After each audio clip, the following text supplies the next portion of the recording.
வீட்டில் எப்போ பாரு பைபிள் வாசி அப்படின்றாங்களே, அப்படி இந்த பைபிளில் என்ன தான் இருக்குது அப்படின்னு என்னைக்காவது யோசிச்சிருக்கீங்களா? சொல்கிறேன் கேளுங்க. உலகத்திலேயே மக்களால் அதிகமாக வாசிக்கப்படுற ஒரு புக் பைபிள் தான். இந்த பைபிளோட ஸ்பெஷாலிட்டி என்ன அப்படின்னு பார்த்தீங்கன்னா, இதில் இருக்கிற 66 சாப்டர்ஸை ஹோலி ஸ்பிரிட்டோட ஹெல்ப்போட யூரோப், ஏஷியா, ஆஃப்ரிக்கா அப்படின்னு 3 டிஃப்ரெண்ட் காண்டினென்ட்ஸ்லேருந்து 1500 வருஷங்களாக சம்பந்தம் இல்லாத நபர்கள் எழுதியிருக்கிறாங்க.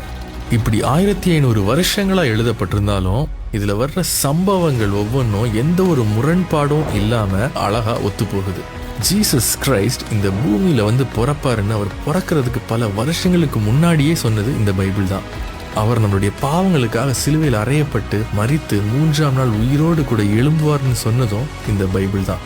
இந்த பைபிளில் இருக்கிற எக்கச்சக்க ப்ராஃபசிஸில் 80 to 90% ஆஃப் ப்ராஃபசிஸ் இது வரைக்கும் நடந்து முடிஞ்சிருச்சு அப்படின்னு சொல்கிறாங்க. இதில் எழுதப்பட்டிருக்கிற ஒவ்வொரு விஷயங்களும் இது வரைக்கும் மாறினதும் இல்லை, மாற்றவும் முடியாது.